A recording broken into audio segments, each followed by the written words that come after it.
अब क्या होता है, जब ये न्यूयॉर्क टाइम्स में खबर छपती है कि वो भारत नहीं आ रहे हैं, यानी कि सितंबर इसी महीने जिनका आना प्रस्तावित था, अगर वो नहीं आ रहे हैं तो इसके कारण तलाशे गए कि ऐसा क्या कारण हो सकता है जिसकी वजह से वो नहीं आ रहे होंगे। ये तो हम सबको सर्वविदित है। सर्वविदित क्या है कि ट्रंप भारत से इस समय चिढ़े बैठे हैं। चिढ़े बैठने का बड़ा रीजन है, उन्हें ऐसा लगता है कि रशिया यूक्रेन युद्ध भारत करवा रहा है, इसी कारण भारत पर उन्होंने 50% टैरिफ लगाया है।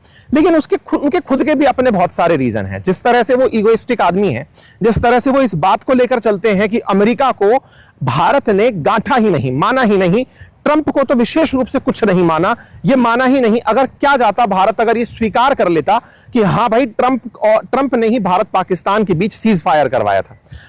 यह विषय भारत में बहुत चर्चित विषय है कि भारत ने ट्रंप की मध्यस्थता को स्वीकार क्यों नहीं किया। ट्रंप के कहने पर भारत यह मान जाता कि हां भाई ट्रंप आप ही के कहने पर हमारे और पाकिस्तान के बीच सीज फायर हुआ था, और पाकिस्तान की तरह अगर हम भी इन्हें नोबेल पुरस्कार के लिए नॉमिनेट कर देते कि भाई लीजिए सर, हम भी कहते हैं, आसिम मुनीर ने तो कह ही रखा है कि आपको नोबेल पुरस्कार मिलना चाहिए, हम भी कह देते हैं कि आपको नोबेल पुरस्कार मिलना चाहिए। अगर भारत ऐसा कर देता तो उसके नुकसान क्या होते, अगर कंक्लूड करें तो देखिए क्या है ना, पूरी दुनिया में भारत सबसे पॉपुलस कंट्री है, सबसे बड़ी जनसंख्या भारत के पास है। बात हो डेमोक्रेसी की तो दुनिया का सबसे बड़ा डेमोक्रेटिक कंट्री भारत है। ऐसे में प्रधानमंत्री मोदी का जो नेतृत्व रहा भारत में पिछले 10-12 साल से, उसमें प्रधानमंत्री मोदी की लोकप्रियता दुनिया में बड़ी चर्चा का विषय रही है। देखिए, चाहे ट्रंप हो, चाहे दुनिया का कोई भी राजनेता हो, राजनेता जब बना है तो जनता की चाह पर बना है कि उसे कितने लोग चाहते हैं। ऐसे में ट्रंप ने भारत के प्रधानमंत्री का ग्लैमर असल में अमेरिका में भी देख लिया था जब हाउडी मोदी कार्यक्रम हुआ था। मोदी की मतलब जो लोकप्रियता थी वो देश के बाहर बहुत ज्यादा विख्यात हो रही थी। जहां भी जाओ वहां मोदी जी, और मतलब कई तरह के पता नहीं कैसे कैसे सर्वे निकाल दिए जा रहे थे कि दुनिया में सबसे लोकप्रिय नेता कौन, तो प्रधानमंत्री मोदी। तो इस तरह की लोकप्रियता। और ट्रंप क्या है, सोशल मीडिया का आदमी है, अपना ट्रुथ चलाता है। उससे पहले ट्विटर वालों ने भगा दिया था, फिर ट्विटर वालों ने वापस लिया। तो कुल मिलाकर के उसको माहौल बनाना बहुत पसंद है। इधर प्रधानमंत्री नरेंद्र मोदी भी लोकप्रियता वाले आदमी हैं। मतलब आप ऐसे समझिए कि ये भी सोशल मीडिया प्रबंधन में बहुत कुशल हैं। मतलब अगर आप उठाकर देखें तो पिछले समय पर भी सोशल मीडिया पर बने रहने के लिए प्रधानमंत्री बहुत एक्टिवली, कांग्रेस हो या अपोजिशन हो, ये बहुत लेट सोशल मीडिया पर एक्टिव हुए। वो बहुत पहले से सोशल मीडिया का गेम प्रधानमंत्री नरेंद्र मोदी जानते थे। अच्छा, अब इस पूरी कहानी को अगर हम सार में लेकर आते हैं तो दोनों के बीच में एक ईगो रिफ्ट था। प्रधानमंत्री मोदी को यह पता था कि अगर मैंने एक बार के लिए यह कह दिया कि हां आप ही ने हमारा सीज फायर करवाया है, तो भारत में उनकी लोकप्रियता को बट्टा लग जाएगा। एक तरह से यह समझिए कि दुनिया यह मानने लगेगी कि ट्रंप अब डायरेक्ट करते हैं प्रधानमंत्री मोदी को। मोदी जी ऑलरेडी 75 साल में एंट्री कर जाएंगे सितंबर में। उनको वैसे भी पता था कि ज्यादा होगा तो मैं तो यह कह के इस्तीफा दे दूंगा, लेकिन कम से कम अपनी इस इज्जत को तो बरकरार रखूंगा कि मैं दबा नहीं किसी से। दूसरी बात, भारत के अंदर जो राजनीति है इस समय, जो अपोजिशन की राजनीति है, वो ये समझ चुकी है कि बीजेपी को हराना, या बीजेपी का जिस तरह से सिस्टम बना हुआ है, हर जगह पर वो लोकल बूथ लेवल का मैनेजमेंट करते हैं, उसको टक्कर देना और एवज में उसके प्रधानमंत्री मोदी की इमेज को टक्कर देना, इन दोनों में बड़ा अंतर है। अगर मोदी की इमेज को नुकसान पहुंचता है तो पूरी बीजेपी को नुकसान पहुंचेगा। क्यों? क्योंकि बीजेपी ने कहीं ना कहीं वही वाला हिसाब कर दिया जो एक समय पर इंदिरा गांधी जी के साथ था कि Indira is India, India is Indira. तो इस तरीके से मतलब ये जो तीनों के बीच में बना था ना, इंडिया इज इंदिरा, वैसा प्रधानमंत्री मोदी ने बीजेपी के काल में कर लिया। मतलब अगर बीजेपी है तो मोदी जी हैं, मोदी जी आ रहे हैं तो बीजेपी आ रही है, मोदी जी जा रहे हैं तो बीजेपी जा रही है। तो एक तरह से एक व्यक्ति पर जब चीजें डिपेंडेंट हुई तो उनकी इमेज को जितना नुकसान पहुंचेगा उतना अपोजिशन के लिए वो फायदे का सौदा होगा। तो ये एक तरह से समझिए कि भारत की राजनीति में जिस चीज का गहरा असर पड़ सकता था वो क्या था कि प्रधानमंत्री मोदी को झुकता हुआ दिखा दो। ट्रंप ने यही दांव खेला भारत पाकिस्तान के बीच हुए इस ऑपरेशन सिंदूर के समय। अच्छा, आप और हम अगर इस बात का थोड़ा पीछे चल के एनालिसिस करें तो ये पाएंगे कि जब भारत और पाकिस्तान के बीच की शुरुआत तो 22 अप्रैल से हुई, जब पुलवामा अटैक हुआ, पहलगाम हमला हुआ। तो पहलगाम जो हमला हुआ उसके बाद में भारत का ऑपरेशन सिंदूर जो मई में था, वहां तक प्रधानमंत्री मोदी बड़े स्ट्रांग थे। मतलब एक तरह से कहिए कि 7 मई के दिन भारत ने जो पाकिस्तान पर ऑपरेशन सिंदूर किया, उसके बीच तो प्रधानमंत्री मोदी का जो पहला दूसरा दिन गया था वो तो बहुत हाइट पर चला गया था। मतलब ऐसा था कि भाई साहब मोदी जी ने कर दिखाया, जो कहा था वो कर दिखाया, ये दृढ़ निश्चय है, ये दुश्मनों को घुस के मारते हैं, सब कुछ सही था। जैसे ही सीज फायर चौथे दिन हुआ, खेल तो वहां से बिगड़ना शुरू हुआ ना। मई के अंदर से जो खेल बिगड़ना शुरू हुआ लगभग 10 मई से, वो बिगड़ते बिगड़ते 29 जुलाई तक प्रधानमंत्री मोदी जी का वो सबसे खराब समय कहा जा सकता है। उनकी इमेज पर पहुंचे नुकसान का सबसे खराब समय, जब अपोजिशन बार बार यही कह रहा था कि ट्रंप बोल चुका है 25 बार 30 बार कि आपका हमने सीज फायर कराया, आप स्वीकार क्यों नहीं करते? क्योंकि अपोजिशन ये चाहता था कि मोदी जी आप दुनिया को ये दिखाते हैं कि मैं निर्णय लेता हूं, लेकिन अब आपको ही कोई और आदेश दे रहा है, ये कोई चिल्ला चिल्ला के कह रहा है।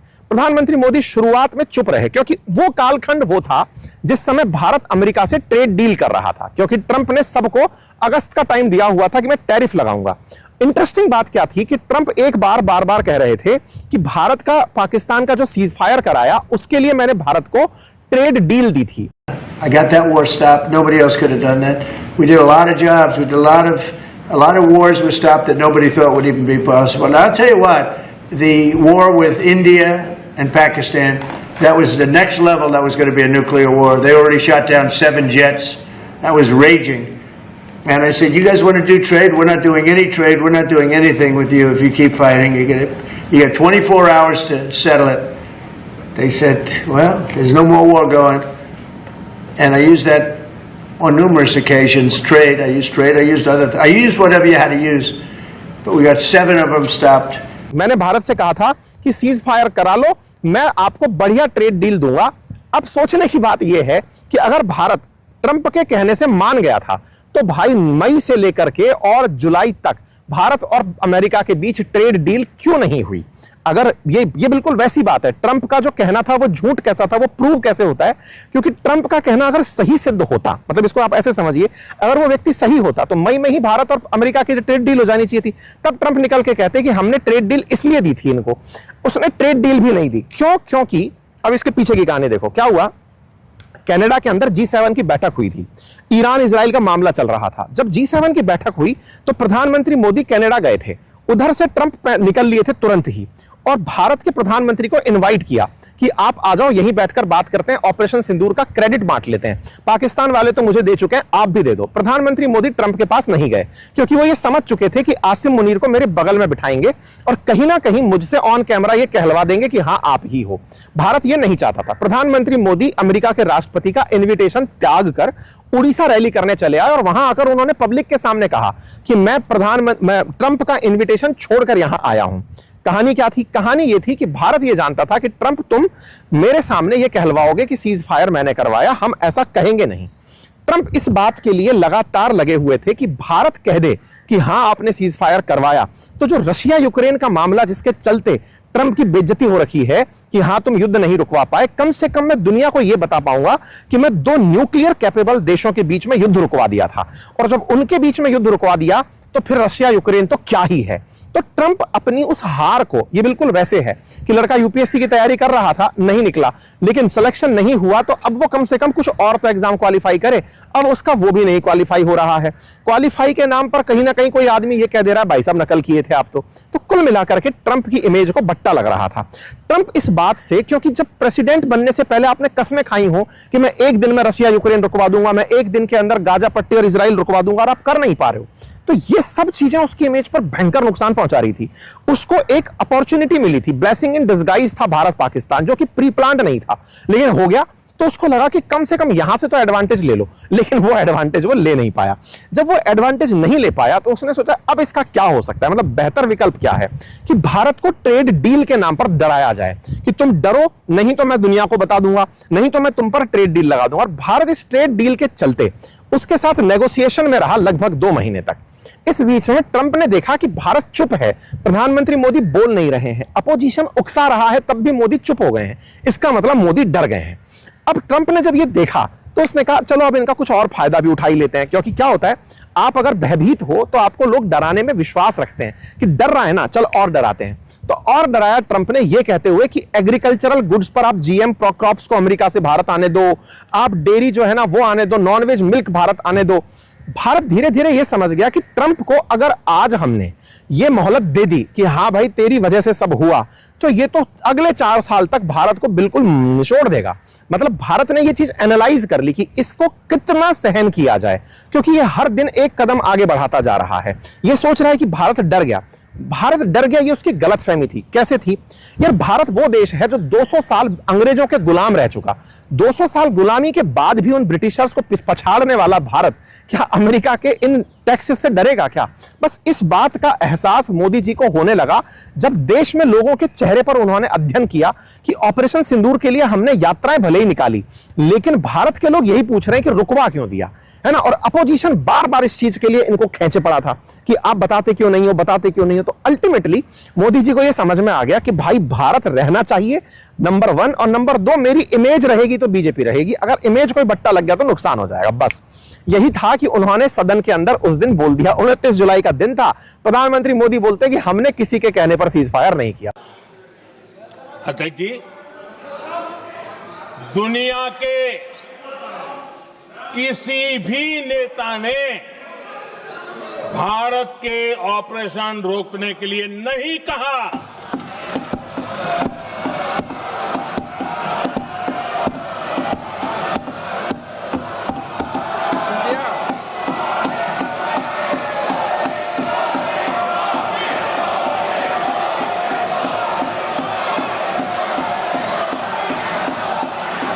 उसी दौरान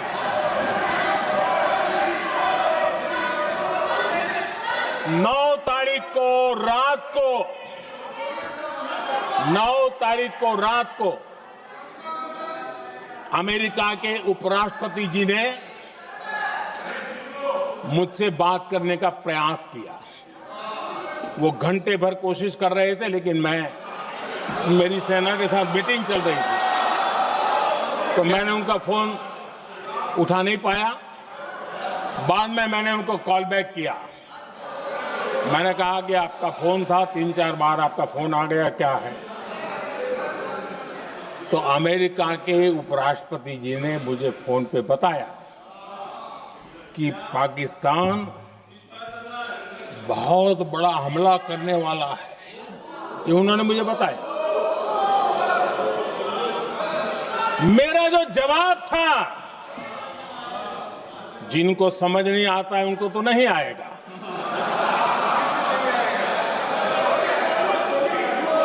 मेरा जवाब था अगर पाकिस्तान का ये इरादा है तो उसे बहुत महंगा पड़ेगा।